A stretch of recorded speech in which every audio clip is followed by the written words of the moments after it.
नमस्कार,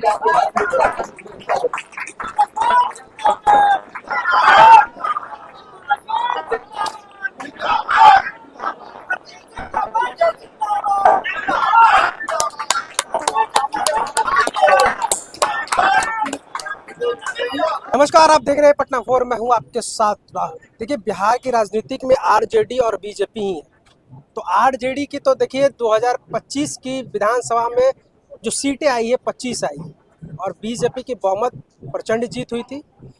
बिहार की जो पार्टी नंबर 1 पार्टी हो गई है। बिहार में आरजेडी तीसरे नंबर पे आ गई। देखिए, आरजेडी की पार्टी के पूर्व विधायक से प्रत्याशी रही रितु जायसवाल आज बीजेपी के तावन थापे तस्वीर के माध्यम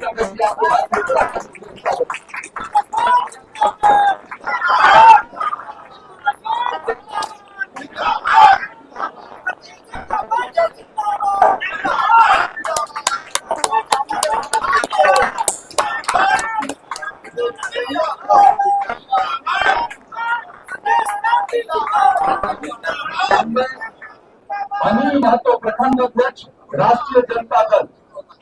अनिल महतो जी प्रखंड अध्यक्ष राष्ट्रीय भी आग्रह कि आप आ जाए। माननीय प्रदेश अध्यक्ष जी आपको सदस्यता ग्रहण करा रहे हैं। शिवशंकर यादव जी प्रखंड अध्यक्ष युवा राजद। सीताराम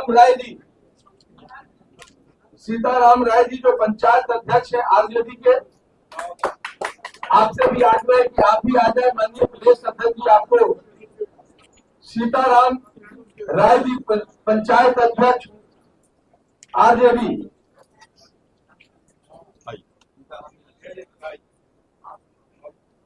इसके बाद शिवशंकर ठाकुर जी जो राजद के प्रदेश सचिव है अति पिछड़ा प्रकोष्ठ के।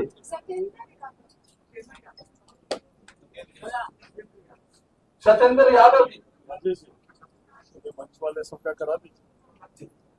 मंच पे अभी हमारे जितने मंच पे सभी हमारे जो लोग अभी उपस्थित हैं, मैं नाम लेता हूं। उन सब लोग से आग्रह है कि आप जैसे अपनी राजमणि जी, श्रीमती राजमणि जी से आग्रह है कि माननीय प्रदेश अध्यक्ष जी से आज भारतीय जनता पार्टी का सदस्यता ग्रहण करें। शकुंतला प्रजापति जी से भी आग्रह है कि आप भी माननीय प्रदेश अध्यक्ष जी से भारतीय जनता पार्टी की सदस्यता को ग्रहण करें। कुमारी संगीता यादव जी से भी आग्रह है कि आप भी भारतीय जनता पार्टी की सदस्यता को माननीय प्रदेश अध्यक्ष जी के द्वारा ग्रहण करें। जुलेखा खातून जी और मानव देवी जी से आपसे आग्रह है। सीमा जायसवाल जी,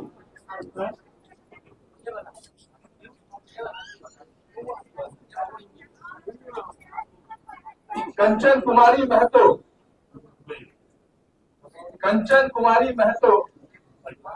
आप पंचायत अध्यक्ष महिला राजद की, आपसे भी आग्रह है कि आप आए और माननीय प्रदेश अध्यक्ष जी के द्वारा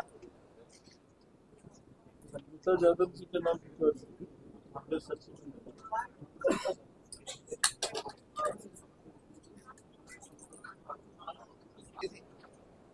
प्रखंड अध्यक्ष उदय कुमार यादव। आज मैं भारतीय जनता पार्टी के कार्यालय में उपस्थित हूँ और मेरे लिए मैं सबसे गर्व का दिन है। एक लाख जो जुबान पे था उसको बदलने में वक्त लगता है।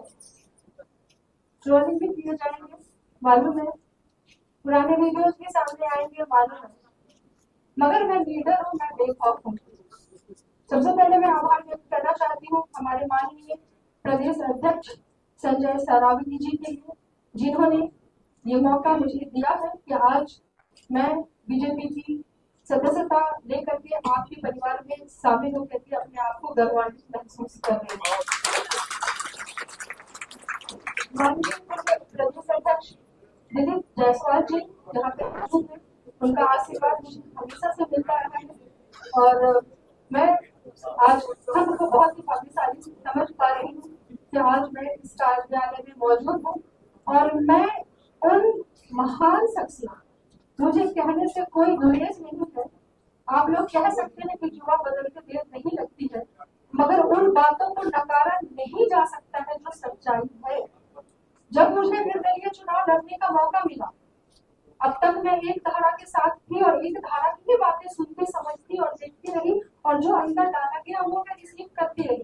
मगर मुझे जब मैं निर्दलीय चुनाव लड़ने का मुझे मौका मिला, लोगों ने कहा बागी है।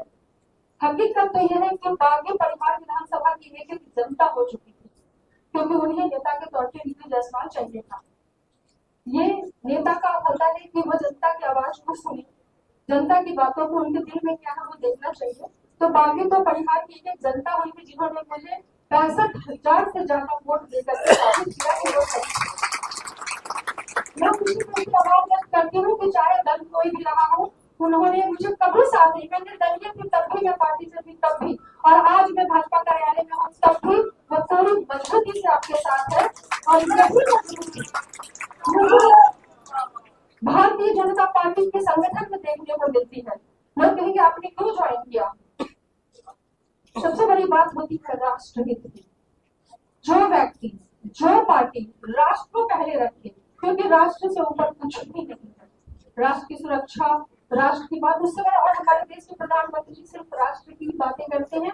उन्हें सर्वोच्च उन्होंने राष्ट्र को रखा है, और उन्होंने रखा है अंत्योदय की बात करते हैं। अंतिम व्यक्ति तक कैसे लाभ पहुंचे, वो कैसे खुशहाल हो, वो तरफ भी देखने को मिल सकती है।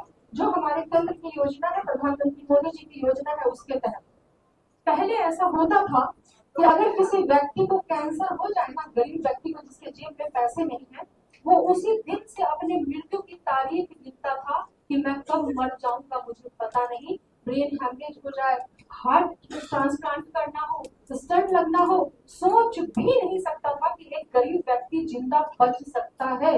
लेकिन जब से आयुष्मान कार्ड आया, इतनी बड़ी शक्ति दी है कि एक बीमार अगर उसका पति हो जाए तो महिला को लगता है कि मेरा पति बच सकता है, क्योंकि मेरे हाथ में प्रधानमंत्री जी ने आयुष्मान की ताकत दी है। ये बहुत बड़ी बात है। मैंने कहा कि जब मैं 2 धाराओं के वोट को पा रही थी, अब तक मैं एक धारा से प्रभावित रही, एक धारा के विचारों को देखा, लेकिन जब मैं जनता के बीच में लगातार रही और मुझे दोनों धाराओं के वोट लगभग बराबर पड़े, तो मैंने देखा तो समस्याएं तो सबकी एक सी है। क्या ये धारा, क्या वो धारा? सबकी समस्याएं एक सी है धरातल पे, और उस समस्या को दूर करने की अगर किसी को चिंता है तो वो माननीय देश के प्रधानमंत्री नरेंद्र मोदी जी को। सिर्फ इस वजह से कि हम विपक्ष में बैठे हैं तो कुछ भी कहते रहे। महंगाई बढ़ी, क्या क्या नहीं झेला देश ने, कोरोना के 3 बार को उन्होंने झेला, बड़े से बड़े देश जहां चरमरा गए, अर्थव्यवस्था ठप पड़ गई, वहां हिंदुस्तान खड़ा रहा। रशिया यूक्रेन जैसे युद्ध को झेला, लेकिन हिंदुस्तान खड़ा रहा, अर्थव्यवस्था खड़ी रही।